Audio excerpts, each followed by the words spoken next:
কুমড়ো ফুলে ফুলে নুয়ে পড়েছে লতাটা, সজনের ডাঁটায় ভরে গেছে গাছটা। আর আমি ডালের বড়ি শুকিয়ে রেখেছি। খোকা, তুই কবে আসবি, কবে ছুটি? চিঠিটা তার পকেটে ছিল, ছেঁড়া রক্তে ভেজা। প্রিয় দর্শক, ফেব্রুয়ারির কথা বলছি, 1952 সাল, যখন আমাদের এই সকল ভাইয়েরা, আমাদের বোনেরা, আমাদের পূর্বপুরুষ ভাষা আন্দোলনের জন্যে, ভাষার দাবিতে, রাষ্ট্রভাষা বাংলার দাবিতে প্রাণ দিয়েছিলেন। রক্তে ভিজে গিয়েছিল রাজপথ। তাদের রক্তের পথ ধরেই আমাদের অধিকার আন্দোলন, আমাদের অধিকার আদায় এবং স্বাধীনতা শেষ পর্যন্ত। এই যে ধারাবাহিক সংগ্রামের ইতিহাসের ভেতর দিয়ে আমরা কিন্তু স্বাধীনতা লাভ করেছি। এ এক অবিনশ্বর ইতিহাস। এই ইতিহাসের প্রতি শ্রদ্ধা জানিয়ে শুরু করছি আমাদের আজকের এশিয়ান টেলিভিশনের সংবাদ বিশ্লেষণ। সংবাদের অসংখ্য উপাদান আমাদের সঙ্গে রয়েছে এবং সম্মানিত অতিথি রয়েছেন আমাদের সঙ্গে। আমাদের আজকের অতিথি থাকবেন পরিবেশ অধিদপ্তরের পরিচালক মহোদয়। তার সঙ্গে আমাদের কথা হবে পলিথিন বিষয়ে, যেটি নিয়ে আমরা বারবার পত্রিকাতে নানা ধরনের সংবাদের সম্মুখীন হচ্ছি, পরিবেশ দূষণের সংবাদের সম্মুখীন হচ্ছে, সেই সব বিষয়ে চলুন আমাদের আজকের পরিবেশনায়। প্রিয় দর্শক, সময়ের আলো হাতে আছে এই মুহূর্তে এবং আমাদের অনলাইনে সবগুলো পত্রিকা কিন্তু আমাদের সঙ্গে। আমরা যতটা পারি অনলাইনের পত্রিকা সহ, সময়ের আলো সহ আমরা কথা বলতে চেষ্টা করব। তো সময়ের আলো দিয়ে শুরু করছি। সময়ের আলো বলছে আজকে 11ই ফেব্রুয়ারি, আজকে কিন্তু 28শে মাঘ, মাঘের একেবারে শেষের দিকে, সামনেই ফাল্গুন, পয়লা বসন্ত, সব কিছু মিলে চমৎকার একটি দিন অপেক্ষা করছে। আর আরও একটি চমৎকার সংবাদ, সেটি হলো লাল কালিতে সময়ের আলো লিখল তার প্রধান শিরোনামে, সেটি হলো ডিসেম্বরেই নির্বাচন। ড্রফেডে লেখা হলো দাবি দেওয়া সম্বলিত চিঠি হস্তান্তর। আর বিএনপির প্রতিনিধি দলের সঙ্গে প্রধান উপদেষ্টার বৈঠক। আমরা নিচে যে ছবিটি দেখছি, এই ছবিটিতে এই বৈঠকের বিষয় রয়েছে। 15ই ফেব্রুয়ারির মধ্যে দেওয়া হতে পারে রোড ম্যাপ। জাতীয় নির্বাচনের আগে কোনো নির্বাচন চায় না বিএনপি। অপারেশন ডেভিল হান্টে যেন নিরপরাধ মানুষ আক্রান্ত না হয়, ফ্যাসিবাদের দোসরদের আইনের আওতায় আনতেও পদ থেকে সরিয়ে দেওয়ার দাবি। সরকারের প্রধান ব্যর্থতা দ্রব্যমূল্য নিয়ন্ত্রণ করতে না পারা। এতগুলো বিষয় এসেছে বর্তমান সরকার সম্পর্কে এবং ডিসেম্বরে নির্বাচনের যে চূড়ান্ত প্রায় ঘোষণা, দাবি দেওয়া, সেটি কিন্তু পৌঁছে গেছে সরকারের হাতে। ঐকমত্য কমিশনের বৈঠক 15ই ফেব্রুয়ারি, এটি আমরা দেখছি তার ডান পাশে এক কলামের একটি সংবাদে। এরও ডান পাশে মনের গভীর থেকে কৃতজ্ঞতা, অভ্যুত্থানের শহীদ ও আহতদের প্রতি প্রধান উপদেষ্টা। ড্রফেডে লেখা হলো হতাহতদের পরিবারকে আর্থিক সহায়তা দেয়া শুরু। আমরা ছবিটি দেখছি ডান পাশে, মাননীয় প্রধান উপদেষ্টার সঙ্গে ছবিটি রয়েছে। আমরা একটু লোয়ার ফোল্ডে যাই। মূল্যস্ফীতির লাগাম টানতে সংকোচনমূলক মুদ্রানীতি, এটি আমরা দেখছি যে মূল্যস্ফীতির লাগামটা টানাটা কঠিন হচ্ছে। ড্রফেডে বলা হচ্ছে অপরিবর্তিত রাখা হয়েছে নীতি সুদহার, খেলাপি ঋণ 30% অতিক্রম করতে পারে।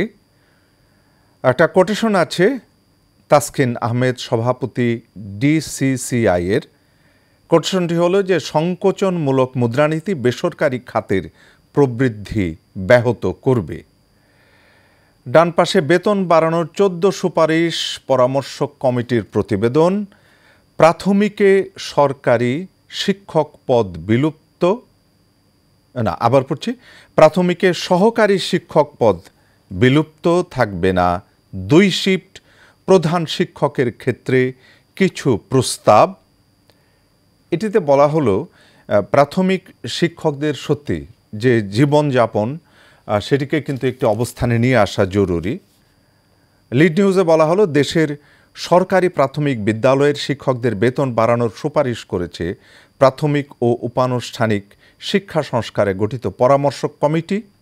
একই সঙ্গে সহকারী শিক্ষক পদ বিলুপ্ত করে প্রবেশ পর্যায়ে শিক্ষক পদে দ্বাদশ গ্রেডে বেতন, প্রাথমিকের প্রধান শিক্ষকদের বেতন 10ম গ্রেডে দেওয়া, পদোন্নতির মাধ্যমে প্রধান শিক্ষক পদে নিয়োগের সুপারিশ সহ এ ধরনের 14টি সারসংক্ষেপ সুপারিশের কথা জানিয়েছেন প্রাথমিক ও উপানুষ্ঠানিক রাজধানীর ফরেন সার্ভিস একাডেমিতে এই একটি মন্ত্রণালয়ের আয়োজিত যে অনুষ্ঠানটি হয় সেখানে এই সুপারিশগুলো দেয়া হয়।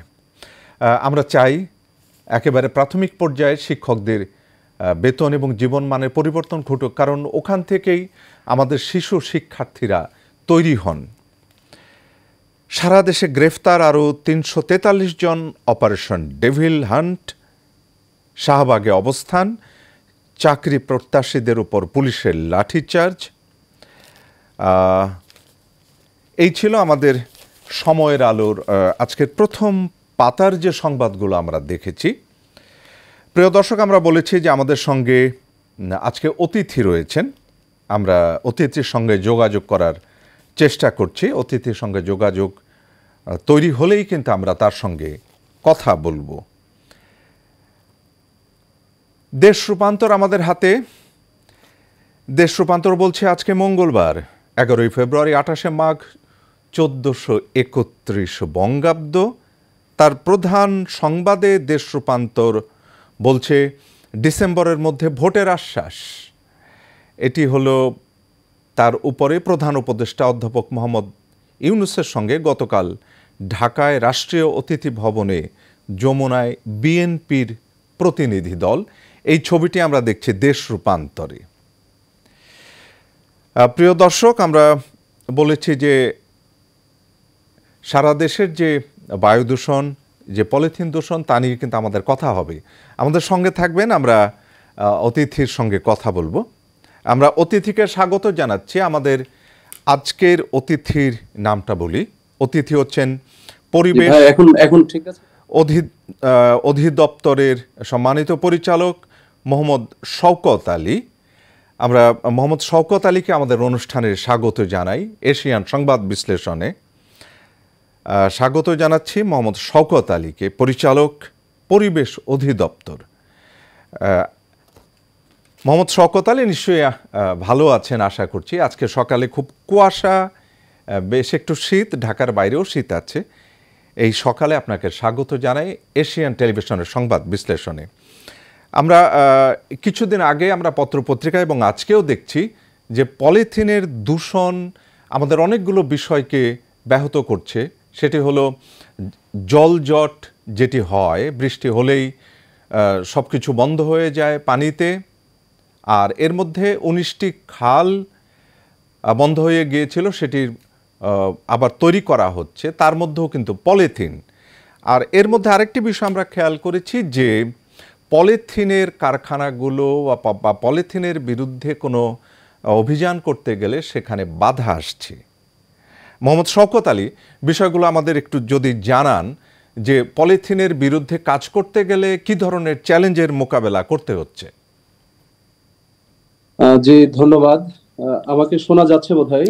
হ্যাঁ, আমরা পরিষ্কার শুনছি, বলুন। জি, থ্যাংক ইউ। সরকার পলিথিন নিষিদ্ধ করেছে বা বেশ অনেকদিন আগেই, প্রথমত 2002 সালে, এবং এরও আগে 1995 সালে একটা আইন হয়েছিল। তখন থেকেই পরিবেশ সংরক্ষণ আইন, সেটা মতেই পলিথিন নিষিদ্ধ। এখন আমরা পলিথিনের বিরুদ্ধে অভিযানটা জোরদার করেছি এবং এই অভিযান জোরদার করতে গিয়ে আমাদের বেশ কিছু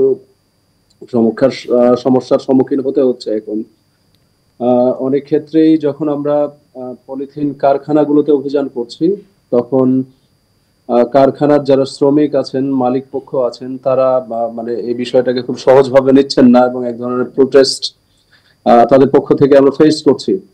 এবং এটা করতে গিয়ে বা মানে অনেক ক্ষেত্রেই আমাদের অভিযান অসমাপ্ত রাখতে হয়েছে বেশ দু একটা ক্ষেত্রে, এবং কিছু ক্ষেত্রে আমরা আক্রমণেরও শিকার হয়েছে, আপনারা ইতিমধ্যে সেটা জানেনও। আহ সেটি বড় কথা নয়, বড় কথা হচ্ছে যে সরকার এটি নিষিদ্ধ করেছে এবং আমরা এটি বন্ধ করতেও বদ্ধপরিকর, এবং আমরা যে কোনো মূল্যেই হোক পলিথিন কারখানাগুলো যারা নিষিদ্ধ ঘোষিত পলিথিন উৎপাদন করছে তাদের জি বিরুদ্ধে আমাদের অভিযান অব্যাহত থাকবে, এবং আমরা এটি আহ, আহ, আমরা এটি বন্ধ করব ইনশাআল্লাহ। মানে এখন আমাদের নতুন, জি জি, জি জি বলুন। হ্যাঁ, এখন আমরা একটু মানে আমাদের প্ল্যানে কিছু পরিবর্তন নিয়ে আসছি। শুধু পলিথিন কারখানা বন্ধ করাটাই যথেষ্ট না, বরং পলিথিনের যে চাহিদা আছে এই চাহিদার জায়গায় যদি আমরা মানে হ্রাস করতে পারি, হ্রাস টেনে ধরতে পারি, চাহিদা কমানো যায়, তাহলে হুম। পলিথিন নিয়ন্ত্রণ করা সম্ভব হবে। এই জন্য আমরা যে সাপ্লাই চেইনটা আছে সেই সাপ্লাই চেইনটা বন্ধ করার চেষ্টা করছি। আপনারা হয়তো জানেন যে ঢাকা শহরের পুরান ঢাকা এলাকাগুলোতে লালবাগ, চকবাজার, কামরাঙ্গীরচর, এগুলোতে মূলত পলিথিনের কারখানা আছে, প্রায় 3 শতাধিক কারখানা, এবং এই কারখানাগুলো বিভিন্ন বাড়ির বা বাসা বাড়ির অভ্যন্তরে। তো এই কারখানাগুলো থেকেই মূলত সারা দেশে পলিথিন সরবরাহ হয়, রাতের বেলা ট্রাক ভর্তি হয়ে যায়। তো আমরা এই ট্রাকগুলোকে জব্দ করার জন্য পুলিশের সহযোগিতা চেয়েছি, এবং আশা করছি খুব শীঘ্রই এই ক্ষেত্রে মানে কার্যকর সফলতা দেখা যাবে ইনশাআল্লাহ।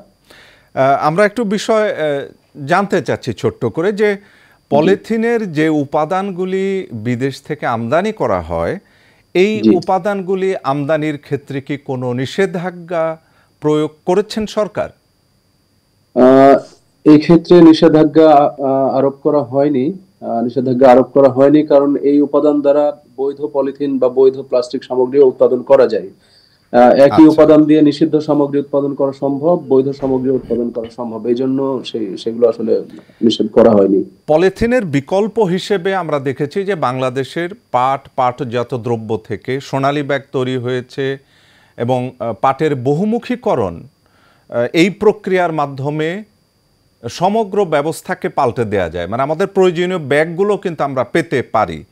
এই জি, বিকল্পগুলো ব্যবহারের ক্ষেত্রে আপনারা কি ধরনের ব্যবস্থা গ্রহণ করছেন? জি, ধন্যবাদ। এই বিষয়টি আসলে সবচেয়ে গুরুত্বপূর্ণ। আমরা যদি পলিথিনের বিকল্প জনপ্রিয় করে না তুলতে পারি, আসলে পলিথিনকে একেবারে নির্মূল করা খুবই কঠিন। তো এই জন্য পলিথিনের সহজলভ্য বিকল্প মানুষের দ্বারে পৌঁছে দেওয়াটা প্রয়োজন। এই জন্য আমরা সচেতনতামূলক কার্যক্রমের উপর গুরুত্ব দিয়েছি। ইতিমধ্যে জি ঢাকা শহরে সবগুলো বড় বড় মার্কেটে আমরা সচেতনতামূলক কার্যক্রম চালিয়েছি, এবং বাজার মালিক সমিতির যারা প্রতিনিধি আছেন তাদের সাথে আমরা মিটিং করেছি। খুব শীঘ্রই ঢাকা শহরের বড় বড় স্কুল কলেজগুলোতে আমরা এই সচেতনতামূলক প্রোগ্রামটি করব, যেটি আসলে সারা দেশেও চলছে। তো এর মাধ্যমে আমরা চাচ্ছি যে মানুষ সচেতন হোক এবং পলিথিনের পরিবর্তে বিকল্প যেটি পাটের ব্যাগ, যেটি আমাদের মানে আমাদের বাবা দাদারা ব্যবহার করতেন, জি সেই আমলে ফিরে যেতে আমাদের অভ্যাসটা পরিবর্তন করলেই আসলে আমরা সেই জায়গায় যেতে পারি, পাটের ব্যাগ বা কাপড়ের ব্যাগ ব্যবহার করতে পারি। এখন মানে প্রশ্নটা হচ্ছে যে এই কাপড়ের ব্যাগ বা পাটের ব্যাগের সরবরাহ পর্যাপ্ত আছে কিনা। এক্ষেত্রে মানে আমাদের জবাব হচ্ছে যে সরকারি ভাবেই আমরা পাটের ব্যাগ পর্যাপ্ত সরবরাহ করতে সক্ষম। বস্ত্র পাট মন্ত্রণালয়ের অধীন যে প্রতিষ্ঠানটি রয়েছে জেডিপিসি, আপনার নাম শুনেছেন, আপনি জি অবশ্যই জানেন, জি জি জুট ডাইভার্সিফিকেশন প্রমোশন সেন্টার, তাদের সেই সক্ষমতা আছে সারা দেশে যত পাটের ব্যাগের চাহিদা সেটি উৎপাদনের। কিন্তু সমস্যাটা হয়েছে যে মানে চাহিদাটি সেইভাবে তাদের কাছে পৌঁছছে না। তো ব্যবসায়ীদের কাছ থেকে চাহিদাগুলো জেডিপিসির কাছে পৌঁছানো, এই যে মানে গ্যাপটা রয়েছে, এই ব্রোকেন লিঙ্কটা যদি আমরা ঠিক করতে পারি, এই গ্যাপটা পূরণ করা যায়, তাহলে জেডিপিসি চাহিদা মোতাবেক পাটের ব্যাগ সরবরাহ করতে পারে। আর আরেকটি বিষয় জি মানে এখানে বলা যেতে পারে, সোনালী ব্যাগ নামের একটি ব্যাগের কথাও আমরা শুনেছি। সেটি অনেকটা পলিথিনের মতোই এবং খুবই হ্যান্ডি, এবং কম মূল্যেই সরবরাহ করা সম্ভব, জেনেছি আমরা। তো যদি সেটিও মানে প্রমোট করা সম্ভব হয়, মানুষ সেটি সাদরে গ্রহণ করবে। তো এই ক্ষেত্রে সরকার সহ যদি মানে প্রাইভেট উদ্যোক্তা যারা আছেন, সোনালী ব্যাগকে যদি আসলে আহ, মানে ব্যাপকভাবে বাজারে আনা যায়, এটি জি। করা যেতে পারে। এটি অবশ্যই পলিথিনের একটি ভালো বিকল্প হতে পারে বলে আমাদের বিশ্বাস আর কি। মোহাম্মদ শওকত আলী, পরিচালক, পরিবেশ অধিদপ্তর, আপনি আমাদের সঙ্গে যোগ দিয়েছেন এবং আমাদের প্রশ্নের উত্তরগুলো দিয়েছেন। আমরা কৃতজ্ঞতা প্রকাশ করছি, আপনাকে অসংখ্য ধন্যবাদ। প্রিয় দর্শক, আমরা আশা করি যে আমরা কিন্তু পরিবেশ নিয়ে একটা সিরিজ প্রোগ্রাম করছি। এর আগে আমরা সোনালী ব্যাগ নিয়ে কথা বলেছি, যে এদেশেই আবিষ্কৃত হয়েছে পচনশীল বা যেটি প্রকৃতির সঙ্গে মিশে যাবে সেই ধরনের সোনালী ব্যাগ, যেটি সারা বিশ্বের আর অন্য কোথাও নেই। সুতরাং আমরা নিশ্চয়ই পলিথিনের বিকল্প তৈরি করতে পেরেছি, ব্যবহার করব। এ কথা বলছিলাম। তার প্রথম হেডলাইন, 84 পুলিশ কর্তা গ্রেপ্তারের তালিকায়, ডিসেম্বরের মধ্যে ভোটের আশ্বাস, সরকারের সঙ্গে বিএনপির বৈঠক, নীতি সুধার অপরিবর্তিত রেখেই নতুন মুদ্রানীতি। এই যে একটা ছোট্ট খবর আছে কিন্তু অনেক বড়, সেটি হলো শিশুদের সঙ্গে নিয়ে হজে যেতে সৌদি আরবের নিষেধাজ্ঞা। এক জেলাতেই 1600 কোটি টাকা লোপাট, পিরোজপুরে এলজিইডির প্রকল্প, প্রথম দিনেই হোঁচট খেল গোলাপি বাস। ফেসবুকে পোস্টে মাহফুজ বললেন, মব করলে ডেভিল হিসেবে ট্রিট করা হবে। চলুন একটু প্রথম আলোর দিকে নজর দেই। প্রথম আলো বলছে, নির্বাচনের রূপরেখা চায় বিএনপি, 4টি সড়কে অবস্থান বিক্ষোভ, জনভোগান্তি। সরকারি প্রাথমিক বিদ্যালয়ের সহকারী শিক্ষক পদে বাতিল হওয়া, নিয়োগ ফিরে পাওয়ার দাবিতে আন্দোলনকারীদের পিছু হটাতে জল কামান ব্যবহার করেছে পুলিশ। গতকাল বেলা 2:15 দিকে রাজধানীর শাহবাগ মোড়ের একটি ছবি আমরা দেখতে পাচ্ছি প্রথম আলোয়। পরামর্শক কমিটির প্রতিবেদন, প্রাথমিক শিক্ষকদের বেতন গ্রেড বৃদ্ধি, পদ পরিবর্তনের সুপারিশ। বিষয়টি আশাজনক।